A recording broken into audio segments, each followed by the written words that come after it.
Hey guys and gals, Jim back here. With this will be the final update before I place the AT-ST model on the diorama and all that. And I'm going to be getting to that video sometime during the upcoming week.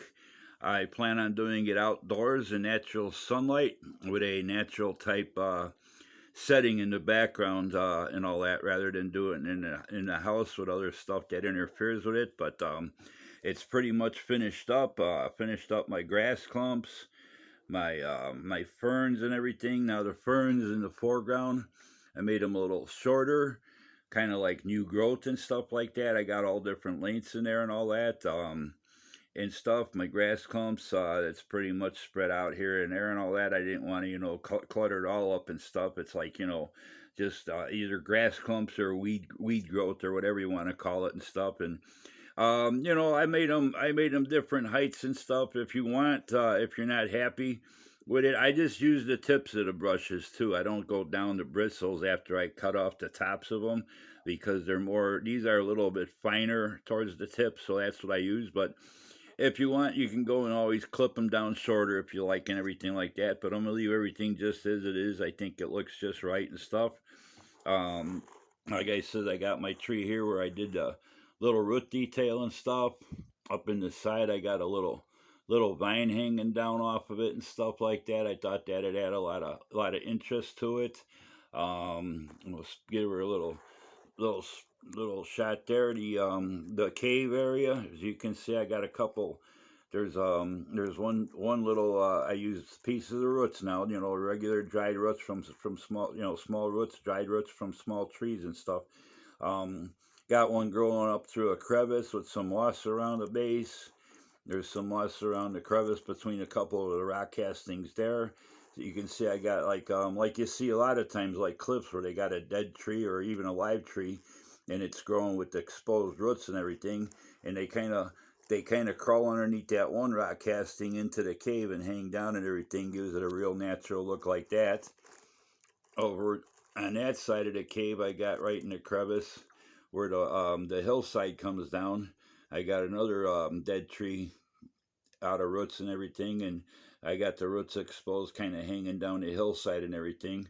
I think this all gives it a real natural, appearance and everything, and makes it look more realistic and really draws the viewer's eyes into the diorama to go exploring and stuff. I did inside the cave. When I turn it around, we'll get to that. Let's give this a little spin and all that, and did some different shots of what I did back here. Next to this tree, I got a little dead growth, like you see a lot of times. Next to a big tree, there might be something growing that died off or something, or it's just starting to grow. Up on the hillside, I got a lot of dead growth up there made out of tree roots. At that little tree there, there's, like I says, there's other deciduous trees in a forest besides just the big tall sequoias or redwoods, whatever you want to call them. But that tree, I decided to. All I do is brush white glue on the real fine edges of the roots and everything, and then I just sprinkle ground foam on it and shake off the excess and everything, and they come out pretty natural looking like that. Um, Turn it a little bit more up here on the top of the hillside. I had a real gnarly type of root that was like really growing, crooked and stuff like that. I thought that'd make a dead tree, like a deciduous type tree that died off and stuff like that. I leave all the little fine root detail on there, all the hair-like roots and everything to make it look like more like a real tree and stuff. I got a few other dead ones coming along there. Uh, Give me a second here, position it. Got another little deciduous tree. I did the same thing, brushing the white glue over the fine roots and then sprinkling some ground foam on it and stuff. I thought it'd add a lot more detail rather than have a big open area back there and stuff. A lot of dead branches, twigs I make out of the little bit heavier roots and stuff like that, all different sizes. Inside the cave, I don't know if it'll pick up, but I did some rocks and boulders, and up along the top. I didn't do the top ceiling of the cave with any kind of rock work or plaster work because it's not going to be seen, but on the edges and everything, if somebody does bend down low enough, I got some some moss up there that I stuffed up there along the edges of the rock castings. Got a lot of boulders and gravel, some broken up logs and stuff in there. Turn it around a little bit more and all that. And these here two trees, as you can see, this back one, I got I got the mossy effect going on, the algae type effect going on, a couple more dead growths over there and stuff like that. Gives a lot of interest and all that. I got a root that's running up. You'll get that a little bit different shot, but this here one I got another root that's another vine that's running up, going way up into the tree and all that. And I just take different areas that'll fit snug to the tree, smear a little white glue on there, hold it in place for a couple of minutes, and it's all set and everything and all that. And I think it gives it a real natural look and stuff like that. A lot of broken up logs and stuff like that, tree branches, some more rock and boulder work down there, back of my hillside, kind of like got some exposed rock castings back there. The backside, they're all detailed, painted up with the washes and stuff like that. Same going up there. And that, and I use different textures of ground foam. Basically, I do the fine one, and in different areas I go back with the medium texture ground foam to make it look more like grassy growth or whatever like that and stuff. Always want to go and build up textures if you're doing something. It makes it look a lot more natural and stuff. And it's just all glued down. I wait till the first layer is all set up and everything, and brush off the excess, and then I go back over with the heavier texture.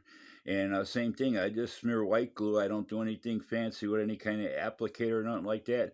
And then I sprinkle on the medium texture ground foam and stuff, and it gives it a natural look, and you don't see any defined steps from where the glue was and everything. Like you're gluing it on different levels and stuff like that. It all blends in real nice. I think it looks natural and all that. Flip her around this way. You can see better there on this tree. I got some real fine vines. I use some real fine hair-like roots growing up the side of it. That tree in the back, you can see I got one root that was kind of curly and stuff, so I just followed the natural pattern of it and stuff up the tree trunk. Wraps around to the side, goes up into the branches and stuff like that. And then right next to it, I got like a little short piece of root that something might be growing, might be a little tree growing, or it could be another vine starting to grow and climb up the tree, attaching itself and stuff like that. So but that's pretty much what I got and everything. I removed the tape where the base from the original kit is mounted and all that. I think it came out blended in real nice with all the groundwork. I built up the plaster work around it to blend it in and stuff, but it's going to give me a nice solid glue joint, so when I glue the model down there permanently, it's going to be nice and solid, and I won't have to worry about any, it ever falling off or anything like that. It's not going to be removable. I don't plan on changing the poses or, popping off the top of it or nothing like that. It's basically going to be attached to this permanently, and it's going to be a permanent, display and everything like that. So, like I says though, it's all the little details, like the roots, all the little logs and boulders and stones and stuff laying around. I think it looks pretty swift. We'll back it up a little bit and get a little bit better shot. So, like I said, I'm going to be doing the final video with the model mounted on it permanently and stuff sometime coming up this next week, probably about midweek or so. We're supposed to have some real nice weather, clear skies, so it'll look good with natural sunlight and everything like that. So, but that's basically what we got. It's all finished up and everything, and a little bit of details like some grass growing off the top of that boulder that makes up the top of the cave entrance and stuff like that. I may down the line add a couple more twigs or something, for for some logs or something, and that, you know, something you can always add to. But pretty much I wanted to get the completed model, you know, completed diorama pretty much completed, so that way I'm not going to knock the model around, take a chance on breaking something and stuff. It is pretty delicate as far as the legs go and stuff like that. So we're gonna call this one a done deal. And I like the way the shadows, natural shadows, are cast from everything, from the sunlight coming through the window and all that. My little water scene there, the water effect came out pretty decent and stuff like that. I think that adds a little bit more interest to it and all that stuff. And oh, there's a fish just jumped out of there. I'm just teasing, but anyway, I think it came out pretty realistic looking and all that. Little bit of a ground view and all that. Take her back a little bit. We'll get some better shots come when I do the final video and stuff. But for now, I just wanted to do the last update and go through some of the details that I haven't gone through yet. I like the way my rock castings came out. The colors on them are real natural looking, different earth tones and stuff like that, and they kind of blended in real well together. The way I do my washes, kind of like real thin out craft paints, the acrylics, the apple barrel and stuff. I just use natural color. I only use 3 different colors and stuff, and don't do no washes. I let the paints do their own deal, and you know, get into the little nooks and crannies and stuff like that. But I'm real happy the way this one came out, and hope you guys have enjoyed the little bit of series I did, kind of like from start to finish, where I showed how I carved out my styrofoam shapes and then started applying the plaster to them, applied my rock castings, blended everything in, painted everything up, and then went in and started doing the ground cover and all that. And I know I didn't do a lot of how-to because I use my cell phone to film the videos, and it's kind of hard to work with one hand and give like a you know, how to, you know, actually doing work on it and stuff. But I just thought, you know, from every few days doing an update to let you see the transformation from a flat piece of wood with the framework to a built up diorama and stuff like this. It took me a whole about probably 2 weeks, a little over 2 weeks to do this entire scene from start to finish and everything. And like I said, I'm real happy the way it came out and all that. And my trees, you know, like I said, I added some extra dead branches in them to give it more realistic look and all that along the bottoms. I might add maybe a couple hanging vines off of some of the branches and stuff. I think that might look pretty cool because in the movie the Ewoks did swing almost like Tarzan, like swinging, you know, from different things when they were ganging up on the AT-ST and all that and stuff. So that might add a little bit more interest, but that's basically the entire diorama and stuff, different little shades. And I just use one color of ground foam other than the what they call bellist. It's as fine as it makes a pretty good dirt appearance and stuff like that. It's just a dark brown, but it's real fine. Like I said, it's about the texture of sand, so looks more like dirt than it does stone and all that. But I just used the medium or whatever light green. Both textures of ground foam are all the same. Pretty much the same thing that's in the trees. The trees might be a little bit darker in that, but I think it's just the colors. Everything blends together well as far as the colors on my rock castings. The dirt areas blending in with the grass. A lot of bare areas. I didn't want to make it completely covered with green, because it's a wooded area, and you know there's not always grass. Grass grows sparse. You know, there's a lot of bare spots from, you know, just from nature, from traffic. You know, people might be walking through and, you know, kicking up the growth and stuff like that. The sunlight doesn't get to every place. It's like a backyard. If you got a big tree in your backyard, grass grows a lot thinner than it does out in the open and stuff, because it's not getting the sunlight. The trees blocking out the sunlight and all that. But I'm real happy with the way this came out and everything. I think it looks cool. Can't wait to do the final video for you guys with the model mounted on there and stuff, and all that. And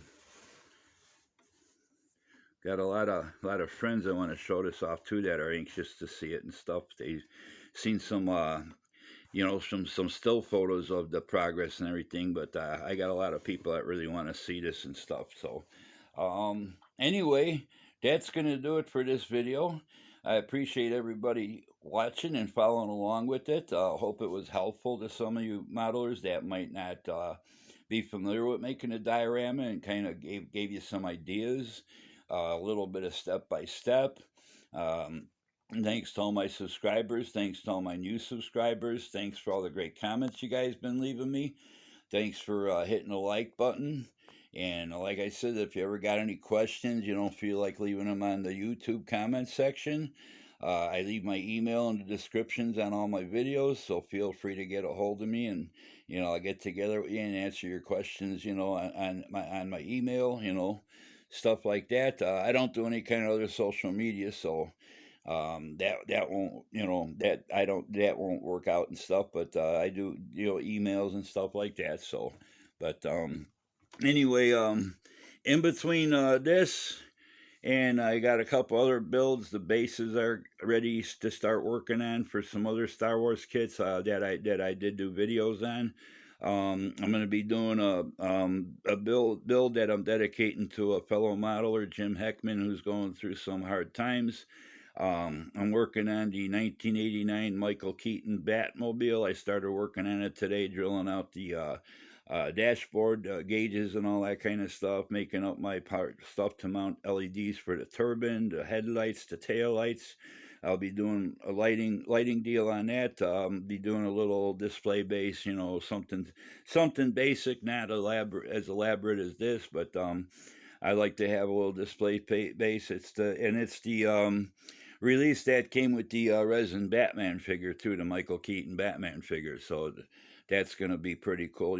I'll probably stand him next to the car, but I got some wrinkles ironed out with that kit. I built a couple of those models just out of box, and it seems like the roof cowl is always warped so bad out of shape that you got to glue it on.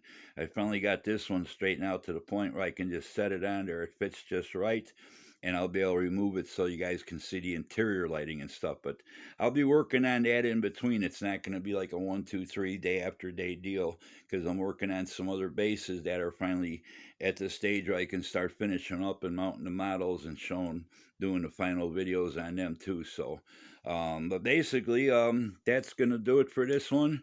Like I said, I'll come back during the week with the final video with the AT-ST mounted on there and everything.